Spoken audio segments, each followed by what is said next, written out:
এইটো video' guys মই অলপ চিৰিয়াছলি বনাবলৈ ট্ৰাই কৰিম আৰু ইয়াতে কোনো বেকগ্ৰাউণ্ড মিউজিক মই নলগাওঁ কাৰণ অলপ চিৰিয়াছকৈ কথা পাতিব মন। চ' যেতিয়া জুবিন দা ঢুকালে তেতিয়া অসমখনত পূৰা হাংগামা হৈ গৈছিল, পূৰা অসম ভাঙি পৰিছিলে আৰু চবে শ্যামকানু মহন্ত, সিদ্ধাৰ্থ সিহঁতক মানে জেলত ভৰাইহে এৰিলে।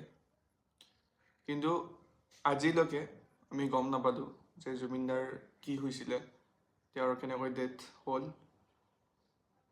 আৰু মাজতে বহুত ট্ৰেণ্ডিং হৈ গৈছিল hashtag justice for Zubeen Garg বুলি, কিন্তু এতিয়া তুমি ইনষ্টাটো খুলি কিনে চাবা, ফেচবুক খুলি কিনে চাবা, জুবিনদাৰ অকল ভিডিঅ'জবোৰহে আহিব, তাতে কোনো মাত মাতা মানুহ নাই। ষ্টাৰ্টিং অফ দি ডেইজ যেতিয়া এইটো ষ্টাৰ্ট হৈছিল hashtag justice for Zubeen Garg বুলি,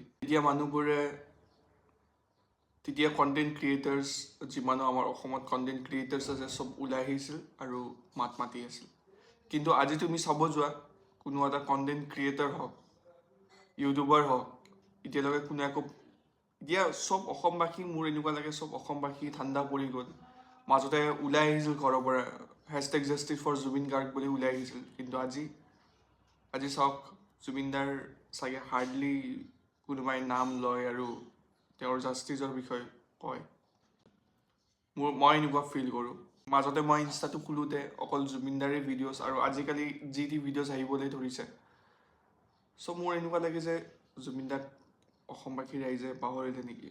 চ' আৰু মই এটা বস্তু ক'ব খোজোঁ যে প্লিজ তোমালোকে গিভ আপ নকৰিবা।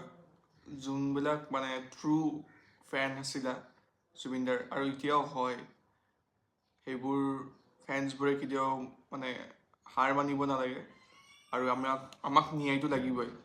ন্যায়টো আমি পাবই লাগিব। কোনো এটা অসমীয়াই শান্তিত থাকিব নোৱাৰিব যেতিয়ালৈকে আমি গম নাপাওঁ যে জুবিনদাৰ কি হৈছিলে। আৰু প্লিজ এই হেছটেগ জাষ্টিছ ফৰ জুবিন গাৰ্গটো আকৌ আনক, ভালকৈ এইটো কৰক। চব মিলি, মই এতিয়া যিহেতু ইমান ডাঙৰ ইউটিউবাৰ নহয়, মোৰ ভিডিঅ'জ বহুত কম মানুহে চায়, মোৰ ইমান ফেন ফলোৱিং নাই, ষ্টিল মই এইটো ভিডিঅ' বনাইছোঁ যে প্লিজ আপোনালোকে নাপাহৰিব জুবিন দা কোন আছিল।